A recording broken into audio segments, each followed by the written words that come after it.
If I can only do 40 rides on Friday and only do 40 rides on Saturday, I'm not gonna hit this challenge. My total mileage is 1,480 miles. The Lyft app is telling me that it's only tracking 940 miles of my book time. You might be thinking, Tristan, your car payment's not on here. And that's because Tristan doesn't have a car payment. I would rather think I'm gonna fail and keep pushing forward just to confirm if I did fail or didn't fail than to just quit at this stage in life. If you wanna focus on profits, you wanna talk about profits, pay off your debts. Here's how much I actually ended up making on the Sunday. This is my record. I've never made more money than this in a single day with Lyft. I pushed myself to the limit this past weekend, but it was worth it. So let's start diving into how much money I made. And I do have a spreadsheet that I use to break down my income. However, I'm often accused of lying about my numbers. So I like to show the app. I'm using Windows Link, which allows you guys to view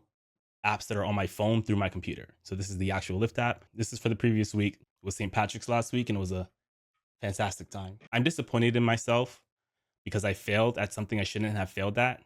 I've moved on from that disappointment, but I want to share that disappointment with you guys. And this kind of ties into why I changed the start time for the podcast. So you can see I usually podcast Monday from 4 p.m. till about 7. So I would wake up early in the morning, get my topics together, and then jump on the podcast with you guys, then go out and drive all night. And it was just too taxing. I was too tired. At around 11:41, I said, all right, I can't do this. I'm just go home.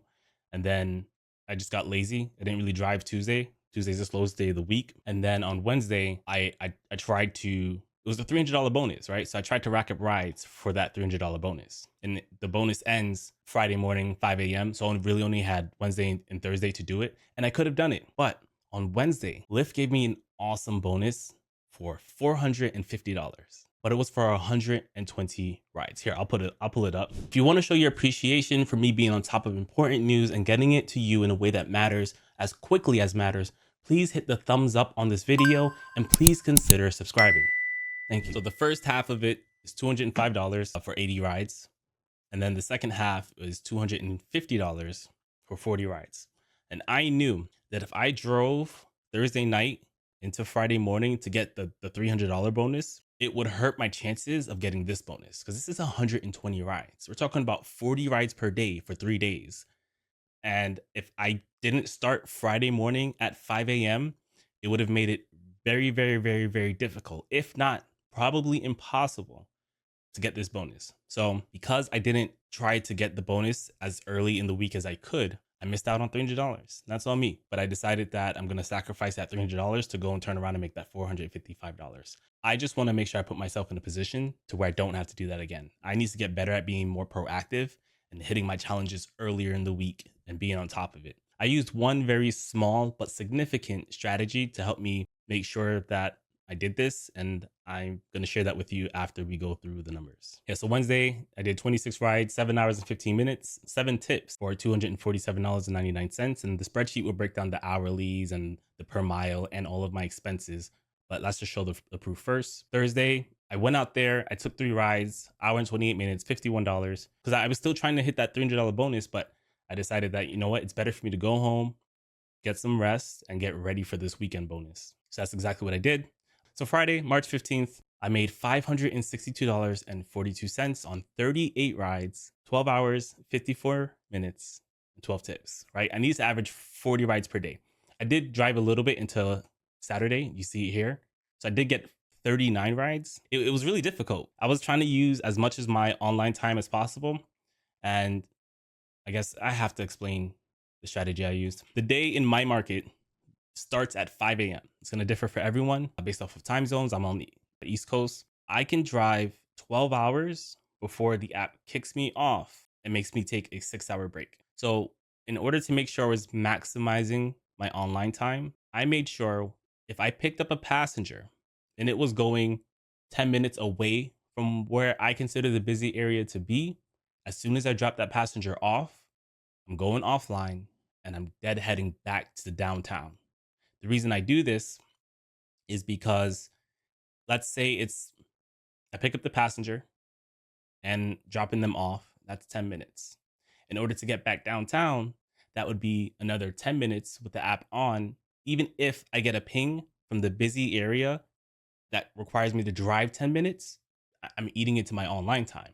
Versus if I just go offline, drive the 10 minutes to downtown, go online, and then my next pickup is a minute away. In the bad scenario, that's 20 minutes, 10 minutes wasted, plus the 10 minutes to drop them off. That's 20 minutes total. In my scenario, it's 10 minutes to pick them up and drop them off, plus 1 minute for the next passenger. That's 11 minutes. So I saved 9 minutes by doing that. And I'm doing that over and over and over. Yes, it manipulates the numbers, which is why I keep telling people that even online time can be manipulated. It says that I was online for 12 hours and 54 minutes, but I was probably out there driving for about 14 hours, not including breaks, because I'm going offline, driving back, and I'm doing this over and over and over. And yeah, it sucks, but I believe this to be the best strategy. It's a very small strategy, but the best strategy for making sure I get a high number of rides and the time constrictions that Lyft puts on us. So that's how I did it. That's the trick I used over and over and over. And did it work? All right. So Saturday, March 16th, I did the 40 rides. Speaking back into how I'm a procrastinator, I wanted to get like 42, 43 rides on Friday, Saturday, so that I wasn't leaving it up to chance on getting more rides on Sunday. Friday and Saturday are the busiest days of the week in my market. And I felt like if I can only do 40 rides on Friday and only do 40 rides on Saturday, I'm not going to hit this challenge. I was genuinely concerned going into Sunday that I wasn't going to hit it. And I almost quit a few times. I 39 rides Friday. I got the 40 rides here. So I'm like, man, I got to do 41 rides, but Sundays are slow. But Sundays are usually like airport days where I'm taking 20-minute rides, like pick up and drop off for 20 minutes to the airport. And I just felt like it just wasn't going to be possible. However, I have lived long enough in my life to know that if I quit early, I'm going to regret it. I would rather think I'm going to fail and keep pushing forward just to confirm if I did fail or didn't fail than to just quit at this stage in life. If the challenge was $205 for 80 rides, I would have done it regardless. So even if I had failed, I still would have made money, right? And as you saw on Saturday and Friday, there were no ride challenges in those amounts. I made $704 in 13 hours and 40 rides on Saturday without the ride challenge. You can see it right here. So I still made very, very good money. And I felt like even if I didn't hit the second part of the challenge for $250, I could still make $500 on a Sunday. That's what I thought would happen if I just worked the maximum amount of hours that were possible. Here's how much I actually ended up making on the Sunday. This is my record. I've never made more money than this in a single day with Lyft. So I hit the 41 rides. I hit it with an hour to spare, and I made $931.77. Super proud of myself. I hit it at 2:44 a.m. So I guess I had 2 hours left to really do it. No. I had less than an hour to do it. I was running so the day starts over at 5 a.m. sure, but I was running out of, here it is. I only had 20 minutes left before I ran out of my online time and the app was going to kick me off. I got a little lucky here, right? St. Patrick's Day celebrations was mainly on Saturday, but the actual day was on Sunday. So we still had some of that party and weddings and things like that going on that day. And then it sprinkled a little bit with the rain. And when it rains, people are less likely to take short walks and they're more likely to take short rides. So that worked out in my favor. If I had just relied on what I knew about my market based off of history, I should have given up. There was no way I was going to do 41 rides on a Sunday, but some luck played a role into it. St. Patrick's Day came through and then the rain came through and I just, tried my best. And then I used that tactic of dropping passengers off, going offline, and going back down to downtown. So really proud of myself. We nailed it. Let's see what this translates to for the weekly totals. We made $2,584.11. I could have cleared $3,000 if I wasn't a procrastinator. I did 940 miles in booked, and I'm going to show you why you shouldn't be following this number very soon, especially when it comes to taxes. One day, 17 hours and 14 minutes of book time and 154 rides total. So in one weekend, I made over $2,000 in just one weekend, in 3 days, Friday, Saturday, Sunday. My ride earnings, $914.66. My bonuses, $1,420.50. My tips, $231.35. My cancel earnings, $17.60 for a total of $2,584.11. Let's check out my spreadsheet to get a clearer number on what's going on. So like I said, book time, 940 miles, right? We save money on taxes based off of the standard deduction tax write-off of 67 cents, I think it is right now, right? So 940 miles. When I track my own mileage, I put my odometer into my spreadsheet when I start driving, and then I put my odometer reading into my spreadsheet when I stop driving. So we started driving what, Monday? So that's if I highlight all of this, it's gonna show my total down here, which you guys can't see. There we go. So my total mileage is 1,480 miles. The Lyft app is telling me that it's only tracking 940 miles of my book time. Now, I'm not 100% sure if that's the number they add up and use in our tax sheets that we use with the mileage that they give us. But if it is, that's about 500 miles of tax write-offs that I'm missing. And I can show you what that means from a dollar perspective. Let's pull out my calculator. Okay, so we'll start with this number, 1,480, 1,480. And then we'll go to Lyft. We have the book miles. So we'll subtract 940. We'll just keep the numbers even. So 540 miles. Now, if I multiply that by 0.67, which is the standard mileage deduction rate, that's how much of a tax write-off that I'm losing on just this 1 week. $361 in tax write-off. If my taxes are what, 25%? Is that what we want to say?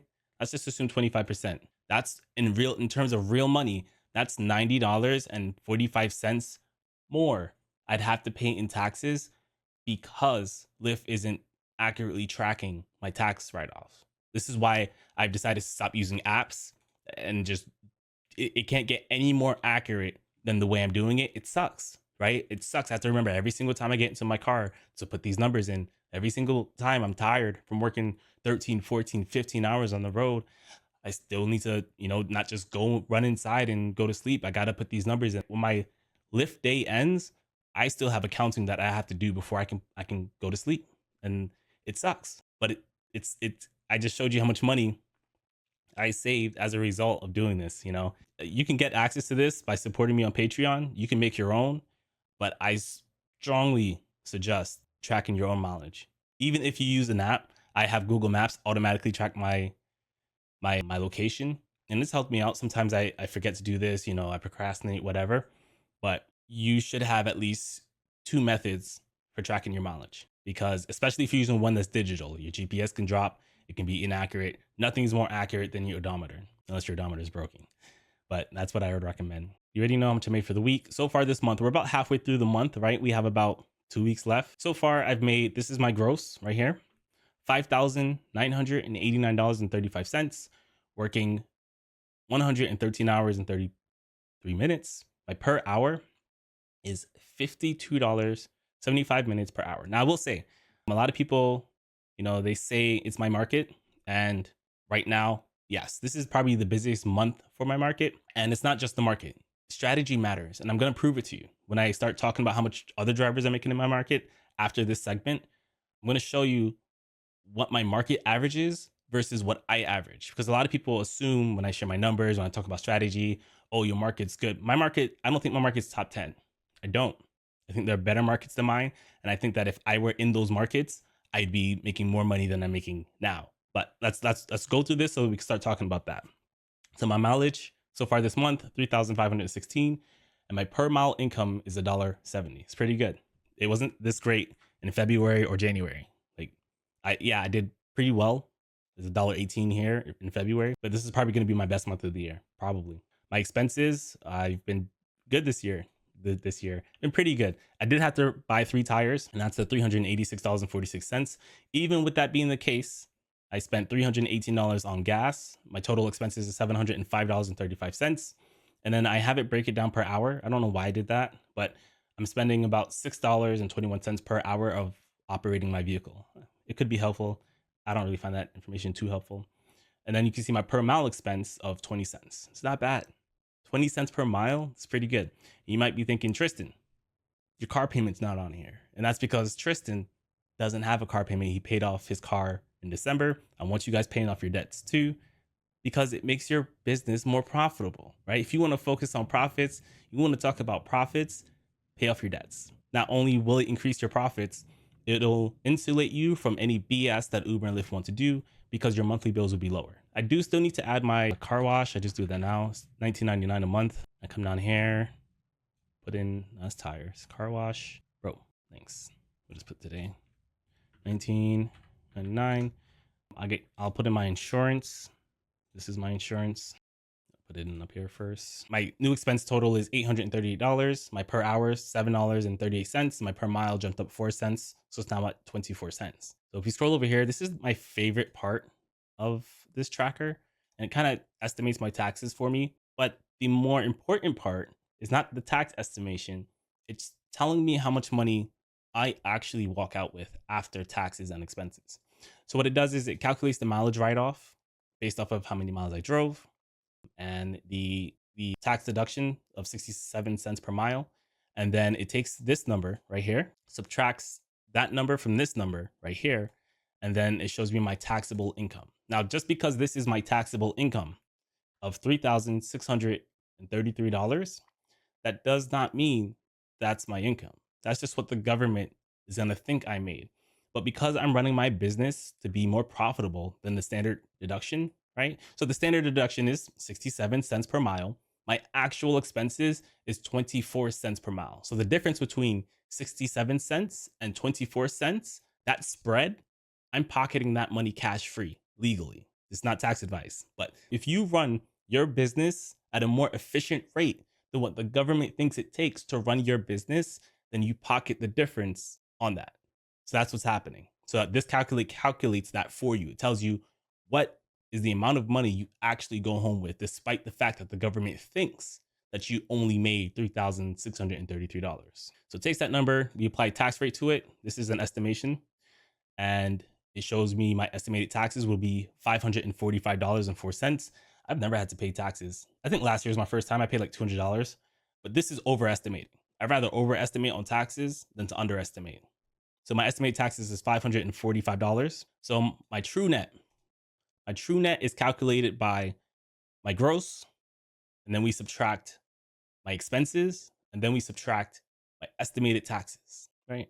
Yes. So my true net is $4,606.22 out of $5,989.35. It's pretty good. My true hourly after expenses, after taxes, is $40.57.